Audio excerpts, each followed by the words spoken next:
आपके यूनिट 4 में जैसे अब तक आपके कंपाइलर में जो 6 फेजेज होते हैं, lexical analysis, syntax analysis, semantic analysis, intermediate code generation, code optimization and code generation. तो हम एक एक फेज के बारे में अब तक पढ़ लिए थे, जिसमें आपका लेक्सिकल फेज भी पढ़ लिए, सिंटैक्स एनालिसिस फेज भी पढ़ लिए, सिमेंटिक एनालिसिस भी पढ़ लिए और इंटरमीडिएट कोड जनरेशन भी पढ़ लिए। नेक्स्ट आपका 5th यूनिट में जो है आप और फिर सिंबल टेबल और एरर हैंडलर के बारे में भी पढ़ लिया था। तो जो आपका यूनिट 5th में, इसमें कोड ऑप्टिमाइजेशन और कोड जनरेशन से रिलेटेड चीजें पढ़नी। तो पहला चीज आप इसमें पढ़ेंगे ऑप्टिमाइजेशन को। तो इसमें पहला टॉपिक है कोड ऑप्टिमाइजेशन। कोड ऑप्टिमाइजेशन क्या होता है? ऑप्टिमाइजेशन वर्ड से सब लोग परिचित हो। ऑप्टिमाइजेशन का क्या मतलब होता है?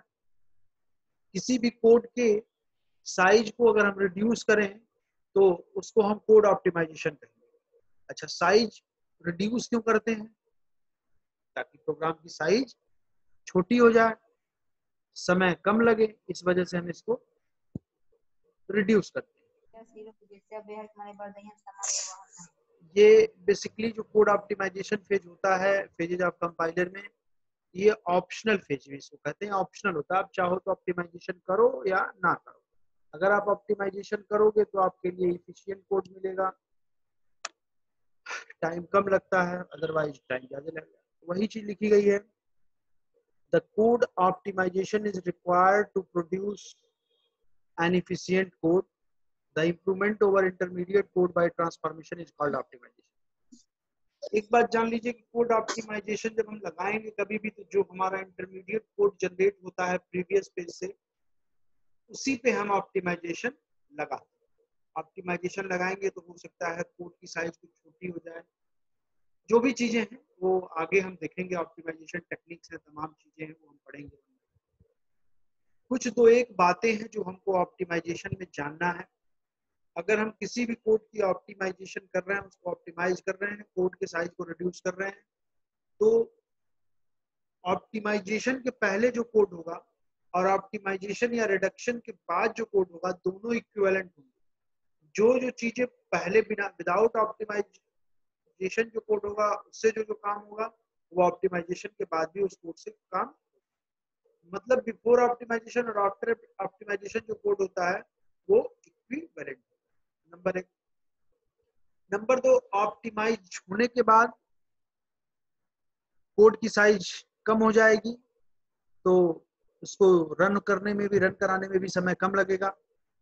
लेकिन साथ ही साथ एक चीज और होना चाहिए कि ऑप्टिमाइजेशन के बाद अगर हमको स्पीड भी, मतलब एग्जीक्यूशन टाइम भी कम लग रहा है, साथ ही साथ एक बात और ध्यान रखनी है कि जो भी कोड मिलेंगे ऑप्टिमाइजेशन के बाद वो भी मीनिंगफुल हो।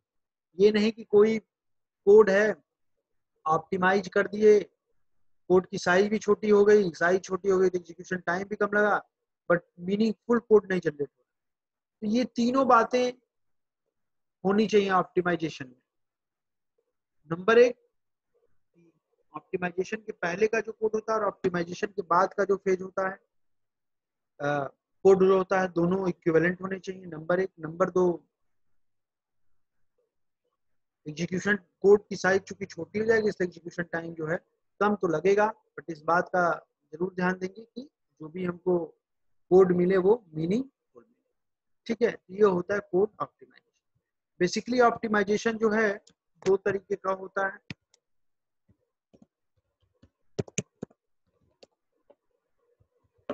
ऑप्टिमाइजेशन बेसिकली आपका जो है 2 तरीके का होता है। एक होता है आपका मशीन डिपेंडेंट,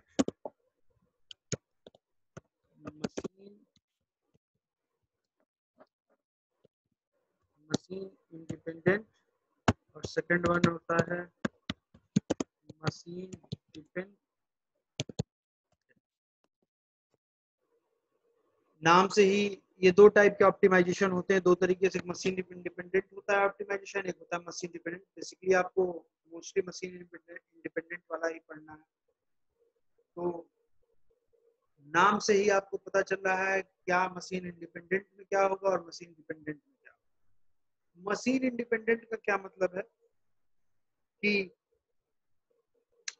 कोई भी कोड अगर ऑप्टिमाइज हो और वो ऑप्टिमाइजेशन के दौरान मशीन के किसी भी रिसोर्सेज को यूज ना करे, बिना उसके प्रॉपर्टी को कंसीडर किए हुए ऑप्टिमाइज कर दे, उसको मशीन इंडिपेंडेंट ऑप्टिमाइजेशन कहते हैं। और मशीन के रिसोर्सेज को यूज करके उसके प्रॉपर्टीज को कंसीडर करते हुए अगर कोई भी कोड का ऑप्टिमाइजेशन होता है तो वो होता है मशीन डिपेंडेंट। ठीक है, ये आपकी ऑप्टिमाइजेशन की बातें। कुछ बेसिक चीजें हैं, उसको पहले हम जानेंगे, फिर हम ऑप्टिमाइजेशन की डिफरेंट डिफरेंट टेक्निक्स होती हैं। Loop optimization, so many optimization techniques, बहुत सारी हैं, उसको हम वन बाय वन देखेंगे जब आएगा। तो ये आपका कोड ऑप्टिमाइजेशन हो गया। देखिए, पहले ये देखेंगे terms used in code optimization. Basically दो चीजें यूज होती हैं ऑप्टिमाइजेशन में, एक होता है बेसिक ब्लॉक, एक होता है फ्लो ग्राफ। ये क्या होता है, कैसे काम करते हैं, इनके बारे में हम अभी बताएंगे और एग्जाम्पल भी बताएंगे। ठीक है, तो दो चीजें हैं जो टर्म्स बेसिकली होते हैं, बेसिक ब्लॉक, एक फ्लो ग्राफ। बेसिक ब्लॉक क्या होता है, कोई भी जो इंटरमीडिएट कोड, आपको मैंने बताया ऑप्टिमाइजेशन अगर अभी करेंगे तो हम इंटरमीडिएट कोड होगा उस पर हम ऑप्टिमाइजेशन अगर कर रहे हैं तो वहीं पे बेसिक ब्लॉक का कंसेप्ट और फ्लो ग्राफ का आता है। बेसिक ब्लॉक बेसिकली क्या होता है, जो हम इंटरमीडिएट कोड प्रीवियस फेज में जो जनरेट करते थे उसी को हम जैसे लिखते थे ना, इंटरमीडिएट कोड अगर किसी प्रोग्राम का जनरेट करते तो 1 2 3 4 5 6 अप टू 10 तक सपोज कर रहे हैं, तो उसी जो 3 एड्रेस कोड है उसी को ब्लॉक में ब्रेक करते हैं, कई ब्लॉक्स में। वो कैसे ब्रेक होता है, क्या होता है, वो हम आगे देखेंगे। ठीक है, ब्लॉक्स में ब्रेक कर दें तो उसी ब्लॉक्स को बोलते हैं बेसिक ब्लॉक। और फ्लो ग्राफ क्या होता है, ये फ्लो ग्राफ बेसिकली जो बेसिक ब्लॉक्स जो आप ब्रेक कर रहे हो उसी के ग्राफिकल रिप्रेजेंटेशन को बताता है फ्लो ग्राफ। फ्लो ग्राफ उसी कहते हैं, मतलब जो ब्लॉक्स अलग अलग हम जो ब्रेक कर रहे हैं उसी में एक ब्लॉक से दूसरे ब्लॉक में कैसे फ्लो करेगा उसी को हम फ्लो ग्राफ। ठीक है, तो इस पे कुछ चीजें हैं वो मैं बताता हूँ। 1 मिनट रुकिए, एक एल्गोरिथम है उसको बताते हैं तब फिर चीजों को।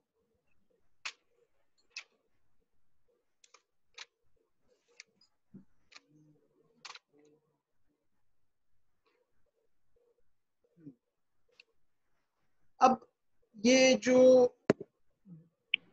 3 एड्रेस कोड या इंटरमीडिएट कोड जो हम जनरेट करते हैं उसको हम ब्लॉक्स के फॉर्म में कैसे ब्रेक करते हैं, उसको ब्लॉक के पार्ट फॉर्म में अलग अलग ब्रेक करने की एक एल्गोरिथम होती है, उसको हम बताते हैं।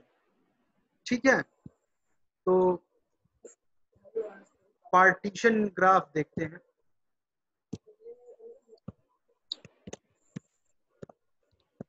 अभी एग्जांपल से सब समझा दूंगा, बहुत आसान से समझ में आ जाएगा। पार्टीशन इनटू बेसिक,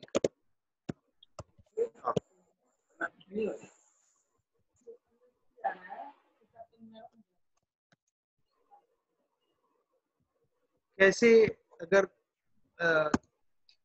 मतलब इंटरमीडिएट कोड लिखा है तो उसको कैसे ब्लॉक्स के फॉर्म ब्रेक करेंगे, उसका कुछ स्टेप्स होता है। नंबर 1 3 स्टेप होता है, हम चाहते तो वैसे भी बता देंगे लेकिन फिर भी हम एल्गोरिथम बता दे रहे हैं। ठीक है, फर्स्ट स्टेप क्या होता है, first determine the set of leaders। अभी लीडर्स क्या होते हैं अभी बताऊंगा। Leaders,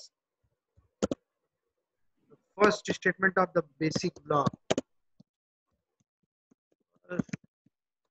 statement of the basic block. क्या होते हैं ये? We first determine the set of leaders. ये लीडर्स क्या होते हैं? सेट ऑफ लीडर्स क्या होते हैं? बेसिकली ये क्या होते हैं? The first statement of the basic block. कोई भी बेसिक ब्लॉक है उसका जो पहला स्टेटमेंट होता है उसको हम लीडर कहते हैं। क्या उसकी जरूरत होती है वो अभी हम बताएं। The rule we use the rule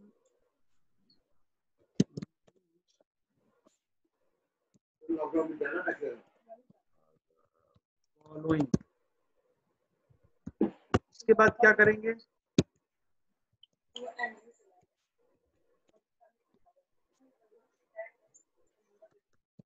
First statement is leader. Any statement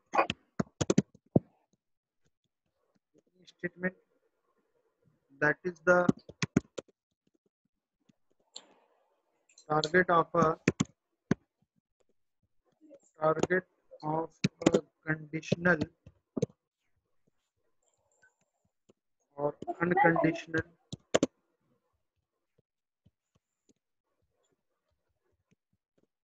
unconditional go to leader।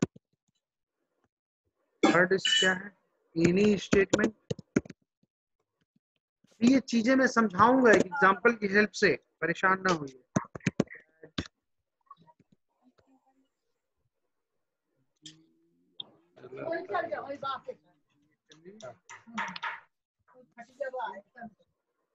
क्या हो गया?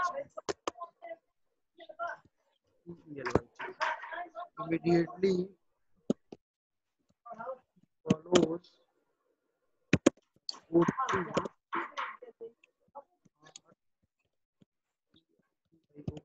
conditional to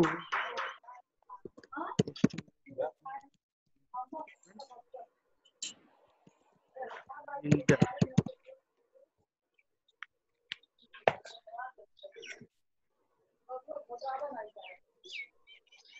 फिर आप सेकंड फॉर ईच लीडर।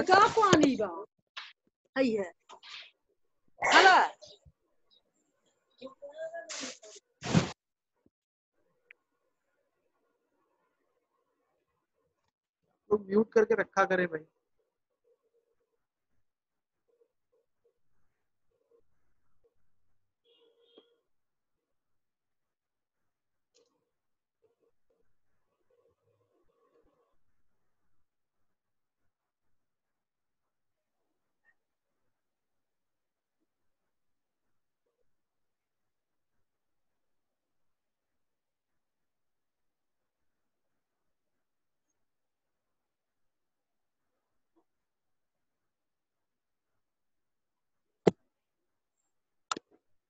चलिए, for each leader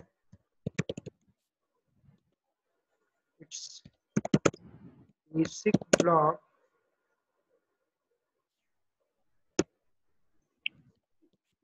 block consists of the leader and all statements up to but not including next leader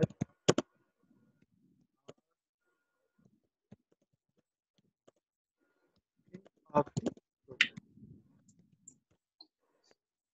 ठीक, ये basically आपके basic block के पार्टीशन के लिए एक एल्गोरिथम दिया गया है। पहला पॉइंट क्या कहता है? We first determine the set of leaders. First statement of the basic block. Leader क्या होता है, जैसे जब भी हम ब्लॉक्स में किसी भी कोड को, मतलब इंटरमीडिएट कोड को अगर हम डिफरेंट डिफरेंट ब्लॉक्स में अगर हम ब्रेक करते हैं, तो जो हर ब्लॉक का पहला स्टेटमेंट होगा उसको हम लीडर कहते हैं। तो उस लीडर को फाइंड आउट करना ही बेसिक ब्लॉक का ब्रेक बता देगा। भाई जितने लीडर होंगे उतने ब्लॉक होंगे, क्योंकि हर ब्लॉक का फर्स्ट स्टेटमेंट क्या होता है, लीडर। तो उसी के लिए रूल दिया गया है। The rule we use are the following. पहला क्या है, the first statement is leader, वो मैंने बता दिया। सेकंड क्या कह रहा है, ये any statement that is the target of a conditional और unconditional go to is leader. कोई स्टेटमेंट लिखा है और उसमें लिखा गया है go to, go to go to मान लो 5 किया गया, तो जो 5 फिफ्थ स्टेटमेंट होगा वो आपका क्या हो जाएगा, लीडर हो जाएगा। देखिए लिखा गया है any statement that is the target of conditional और अनकंडीशनल। इस बात का विशेष ध्यान रखिएगा, टारगेट लिखा हुआ है, टारगेट ऑफ कंडीशनल और unconditional go to is leader. Go to का जो टारगेट होगा वो आपका लीडर होगा। तो लिखा जाता है ना गो टू 3, तो 3 लिखा गया, तो 3 स्टेप पे जाएंगे, थर्ड स्टेटमेंट पे, थर्ड स्टेप पे, तो जो थर्ड होगा वो आपका क्या हो जाएगा, लीडर हो जाएगा।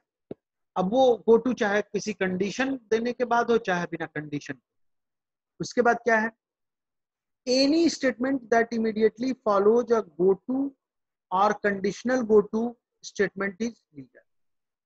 हर कोई भी स्टेटमेंट हो जिसमें गो टू लिखा हो, जैसे लिखा गया if I G less than 5 go to this, तो जहां पे इस तरह का स्टेटमेंट आएगा तो गो टू के नेक्स्ट वाला जो स्टेटमेंट होगा वो भी आपका क्या होगा, लीडर। तो लीडर फाइंड आउट करने के दो तरीके हुए। एक तो अगर कोई लिखा गया है किसी स्टेटमेंट में कोई कंडीशन या बिना कंडीशन के लिखा गया गो टू स्टेप नंबर 5, तो जो 5 पे जाएंगे वो लीडर हो गया।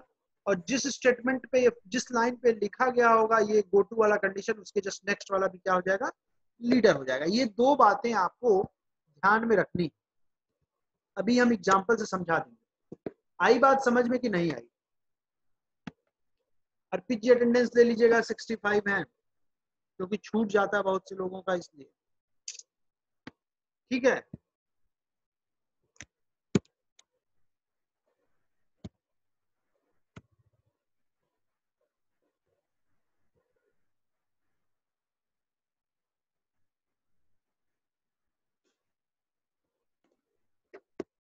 तो ये जो मैंने दो बातें बताई, समझ में आया कि नहीं आया आप लोग को? इधर होगा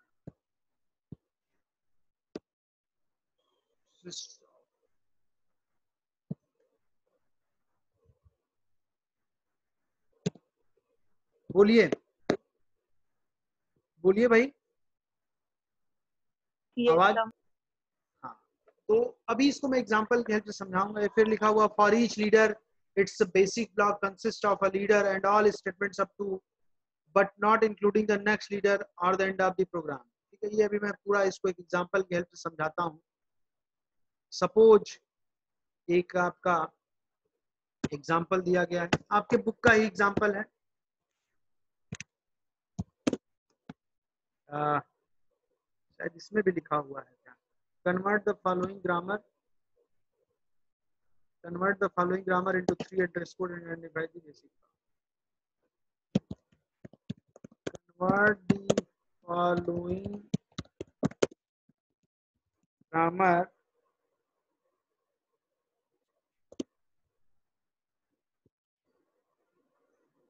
program into the address code into 3 address code and identify the basic block and identify the basic blocks. Codes क्या है,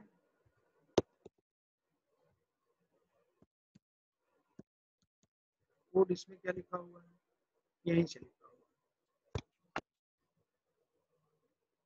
Again, production is equal to PROD, production is equal to 0, I is equal to 1, do begin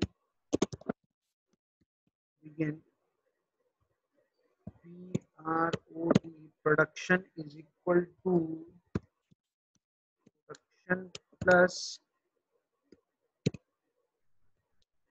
AI plus VI.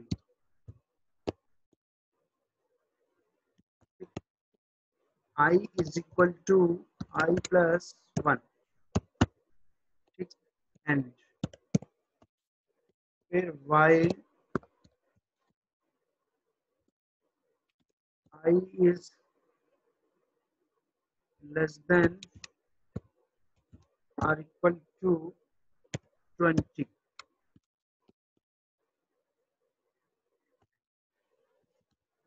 चलिए, ये कोई question दिया गया है, ठीक है, देखिए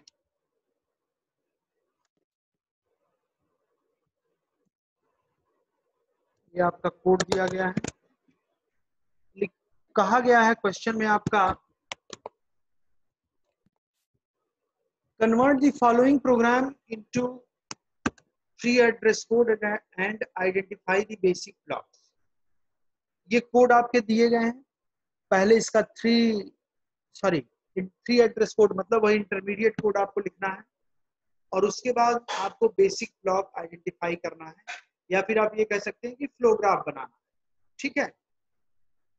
तो सबसे पहले क्या करेंगे हम,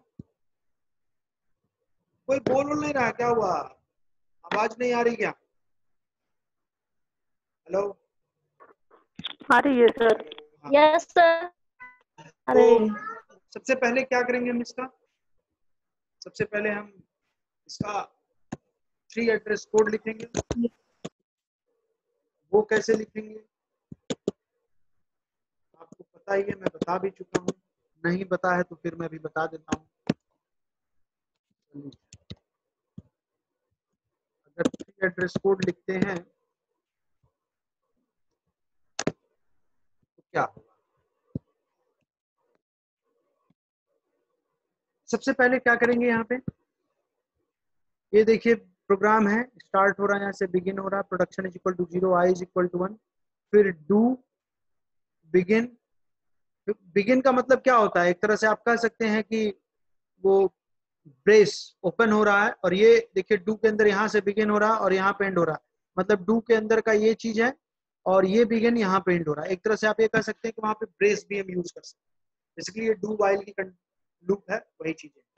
तो अगर हम 3 एड्रेस कोड लिखते हैं तो पहले क्या हो जाएगा, production is equal to 0, step number 2 क्या हो जाएगा, आई इज इक्वल टू 1, क्योंकि ये ऑलरेडी आपके देखिए 3 एड्रेस के फॉर्मेट में है तो इसमें कुछ करना नहीं है, ठीक है।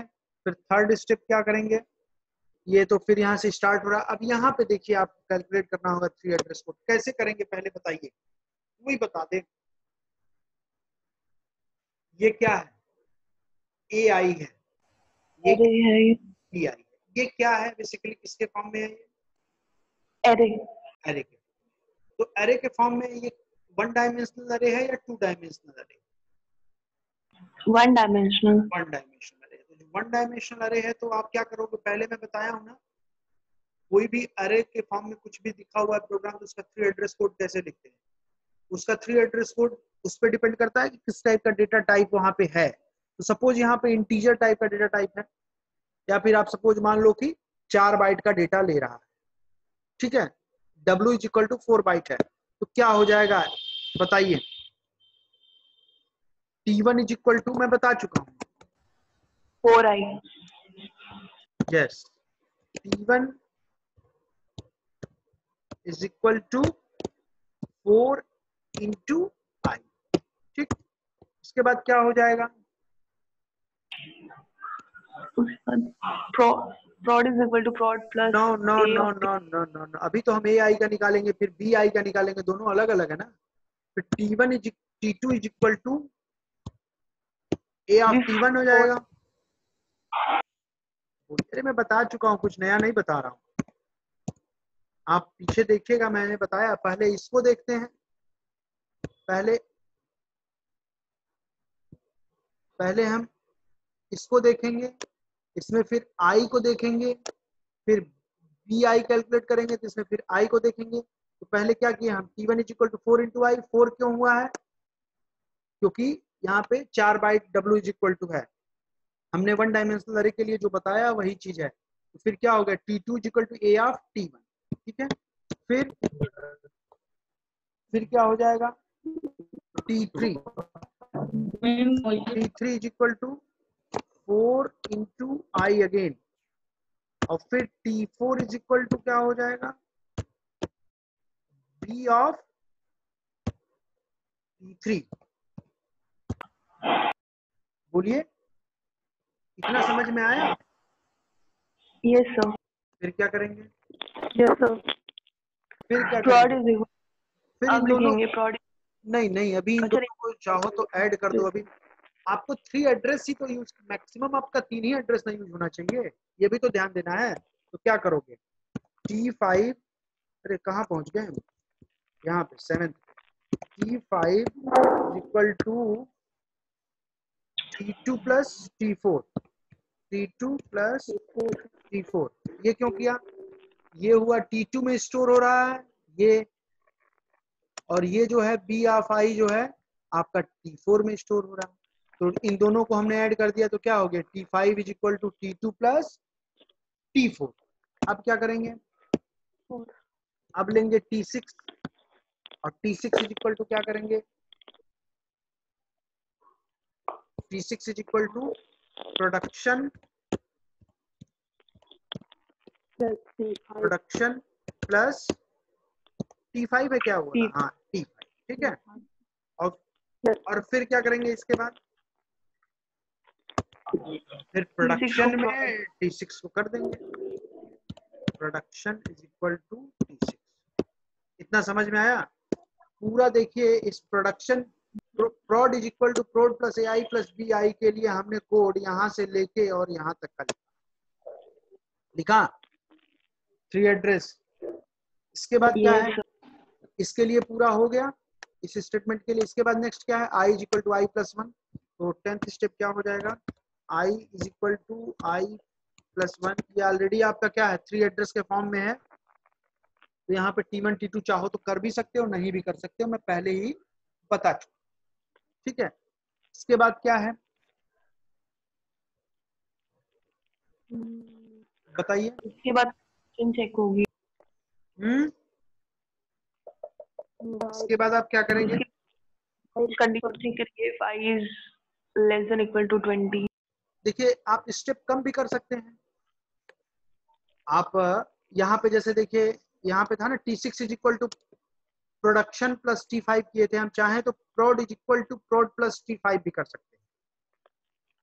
आप समझे बातों को मैं क्या कह रहा हूँ, डायरेक्टली भी कर सकते हैं। जैसे ये है, इसको हमने T5 में स्टोर करा लिया, उसके बाद prod is equal to prod plus T5 भी कर सकते हैं, तब भी 3 ही एड्रेस मैक्सिमम यूज होगा, कोई दिक्कत नहीं है, ऐसे भी आप कर सकते हैं, ठीक है। फिर I is equal to I plus 1। अब इसके बाद क्या करेंगे, इसके बाद आपका क्या स्टेप है, देखिए, हाँ जी ये देखिए। इसके बाद ये आप करेंगे, ये I is equal to I plus 1 हो गया, वाइल ये देखेंगे I इज लेस देन और इक्वल टू 20। तो क्या करेंगे, if I is less than और इक्वल टू 20, देन क्या होगा बताइए, गो टू कहाँ जाएंगे, गो टू हम यहाँ पे जाएंगे प्रोडक्शन वाले स्टेप पे। तो go to what, go to 3, यहाँ से फिर स्टार्ट हो रहा है ना, तो गो टू 3। और इसके बाद आप चाहो तो स्टॉप कर दो, कोई दिक्कत नहीं है। ये 3 एड्रेस कोड आपने लिखना, समझ में आया, बोलिए। अगर समझ में आया तो इसी 3 एड्रेस से ही हेल्प से हम क्या करेंगे, हम क्या करेंगे, इसी की हेल्प से हम ये वाइल की जगह इफ क्यों यूज किए हैं? हाँ बोलिए। वाइल सर, वाइल की जगह इफ क्यों यूज किए हैं? मतलब इफ पे तो लिख सकते थे अच्छा, ना वहाँ वाइल पे की जगह इफ क्यों if। किए हैं? वाइल की जगह इफ क्यों किए हैं, यही ना, ये वाला स्टेटमेंट। Yes sir. आप पीछे की क्लास नहीं अटेंड की थी क्या?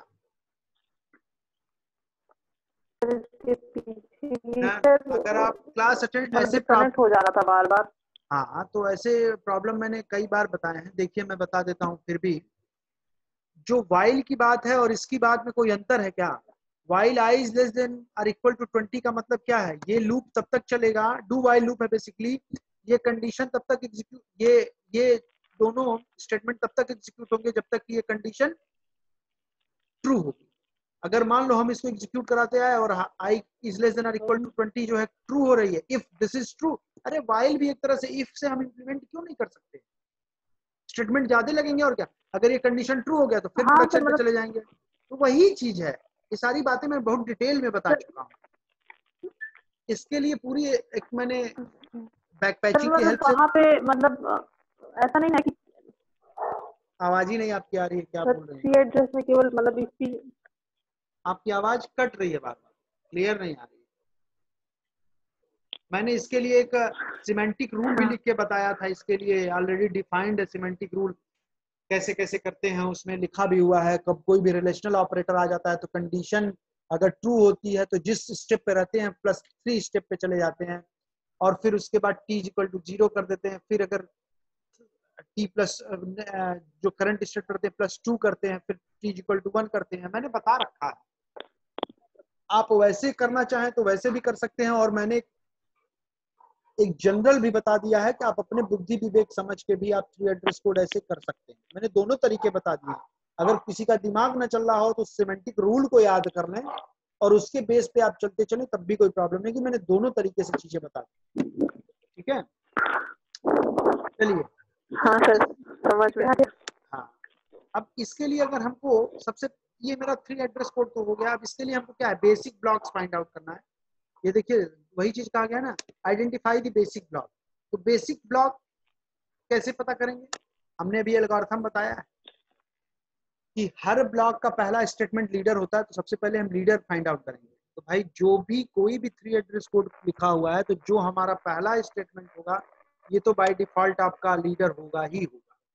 होगा कि नहीं होगा? क्योंकि भाई कहीं भी अगर मिनिमम एक ब्लॉक तो होगा ही होगा। अगर आप ब्लॉक बनाते हो तो मिनिमम एक ब्लॉक तो होगा ही होगा। भाई मिनिमम एक ब्लॉक तो होगा ना। सपोज मान लो सारा कोड एक ही में लिख देते हो तो एक ब्लॉक तो होगा ही होगा। और एक ब्लॉक होगा तो उसका पहला स्टेटमेंट तो आपका लीडर वैसे ही होगा। चलिए, पहला स्टेटमेंट तो बाय डिफॉल्ट आपका होता ही होता है। उसमें लिखा भी हुआ है first statement of the block, या आपका लो फर्स्ट स्टेटमेंट सिंपली लीडर ही होता है। अब दूसरा लीडर कहां से फाइंड आउट करेंगे? गो टू से ही पता चलेगा। तो चलो फाइंड आउट करते आते हैं कहाँ कहाँ गो टू। कहीं गो टू है, यहाँ गो टू, देखिए यहाँ गो टू है, गो टू 3। तो हमारा जो दूसरा स्टेप था एल्गोरिथम में, आप देखें ये क्या रहा, any statement that is the target of an conditional और unconditional go to is leader. जो टारगेट होगा गो टू का वो क्या होगा आपका? लीडर होगा। तो यहाँ पे क्या लिखा है, वो कंडीशनल हो चाहे अनकंडीशनल हो।